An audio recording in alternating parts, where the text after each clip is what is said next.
लिए तो भाई नंबर कटेगा तुम्हारा। स्पीकर को दिक्कत होगी एंड नंबर काटेगा तुम्हारा। अगर आपका राइटिंग कितना भी खराब है ना, पूरा काट देते हो, ऐसा बिल्कुल भी नहीं करना। कुछ 5 पॉइंट्स मैंने रेडी कर रखे हैं, 4 पॉइंट्स। ये 4 पॉइंट्स अगर आप अपने माइंड के अंदर रखते हो ना, तो आप बिल्कुल भी क्लियरिटी रूप से पेपर को करके आने वाले हो एंड आपको एक बेहतर नंबर मिलने वाला है।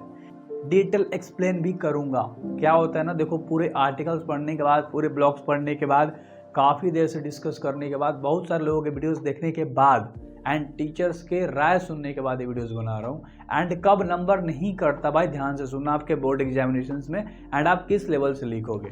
कुछ पॉइंट्स हैं। सबसे पहला पॉइंट है स्पीड। पॉइंट है आपका स्पीड। स्पीड के बारे में हम लोग बात करते हैं। स्पीड में आपका सबसे पहले आता है सीक्वेंस।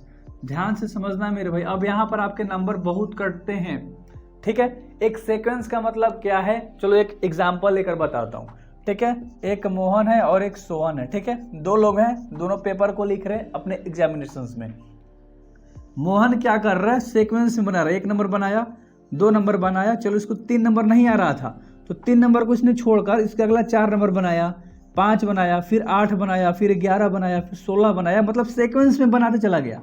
और फिर जो छूटा है ना, उसको लाकर लास्ट में सबको 3 नंबर छूटा है, उसके बाद 7 छूटा है, 6 छूटा है, ठीक है, 9 छूटा है, 10 छूटा है, सबको सीक्वेंस में बना रहा था। 7 से पहले 6 को रखेगा, 7 को बाद में रखेगा, तो सीक्वेंस में लास्ट में छूटे हुए को लिख दिया।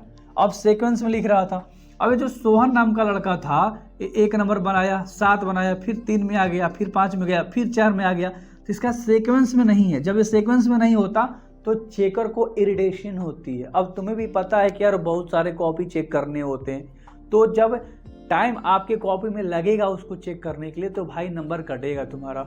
जब सीक्वेंस में होगा तो नंबर नहीं कटेगा, ठीक है। और बहुत सारे टीचर्स आपको बता देते हैं कि आप कहीं से भी क्वेश्चन का आंसर लेके आओ, नंबर पूरा मिलेगा। नहीं मिलेगा, कट जाएगा। मैंने अभी क्या करा, सीक्वेंस में अगर 1 नंबर आ रहा है तो 1 नंबर बनाओ, 2 नहीं आ रहा है छोड़ दो, 3 बनाओ, 4 नहीं आ रहा 5 बनाओ, 6 बनाओ, 8 नहीं आ रहा छोड़ दो।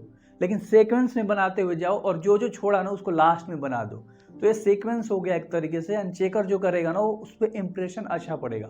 अब बना रहे हो 1 नंबर, 7 नंबर, फिर 2 में आ गए, फिर 5 बनाए, फिर 4 में आ गए, आगे पीछे कर रहे हो, तो भाई चेकर को दिक्कत होगी एंड नंबर काटेगा तुम्हारा। आई होप कि आपको समझ में आ गया होगा। तो यहाँ से तुम्हारे 5 नंबर तो भाई जाने वाले हैं, तो सीक्वेंस का इस्तेमाल करना, ठीक है।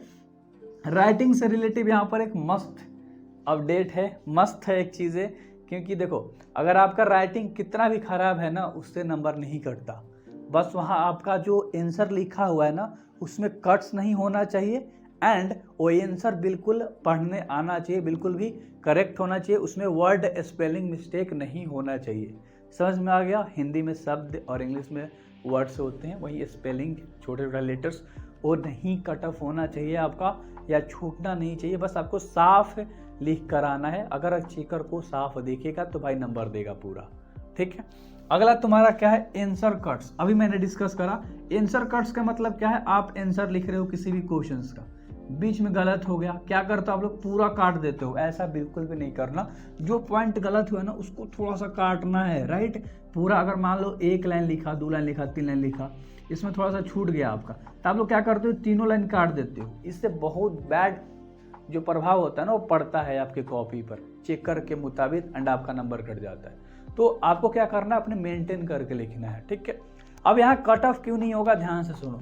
कोई भी क्वेश्चंस का जब आप आंसर लिखोगे तो कट क्यों नहीं होगा, वही बताता हूँ। आंसर आप लोग भूल जाते हो या हड़बड़ाई में करने लगते हो। आ रहा है तो एक अलग लेवल का भाई, चलो एक्साइटमेंट लेवल आ जाता है कि ये भी आ रहा है, ये भी आ रहा है, फास्ट लिखूंगा। नहीं, अपने स्पीड को मेंटेन करके रखना है, अपने राइटिंग को मेंटेन करके रखना है। राइटिंग नहीं मेंटेन कर सकते, बिल्कुल भी साफ होना चाहिए। अगर आपने स्टार्टिंग से लेके एंडिंग पॉइंट तक एक अच्छे ढंग से लिखा है, आपकी जो फ्रीक्वेंसी है ना वर्ड की, वो सेम दिखाई पड़ रही है। फ्रीक्वेंसी समझ रहे हो, मतलब नहीं बड़ा ना छोटा, एक ही तरह का वर्ड्स आपको दिखाई दे रहा है, ठीक है, पेपर्स में, तो भाई नंबर मिलने वाले हैं, ठीक है। सारे पॉइंट्स को आई होप आप समझ रहे हो कि आपको किस लेवल से कैसे करके अपने बोर्ड एग्जाम में आना है एंड फोड़ना है भाई, ठीक है। अब आंसर आप भूल जाते हो तो इसका भी एक उपाय है। सबसे लास्ट में 1 या 2 पेज जो होते हैं ना, वो रफ के लिए दिया हुआ रहता है। बहुत सारे बच्चे इस्तेमाल भी कर देते हैं कि पूरा कॉपी भर के एग्जाम में आना होता है तब नंबर मिलता है। ऐसा कुछ भी नहीं है। जितना सवाल है उतना ही ना आप लिखोगे, जो क्वेश्चंस कर रहा है वही ना आप लिखोगे, ना ज़्यादा ना कम लिखना होता है। ये बात याद रखना क्वेश्चन का आंसर, राइट।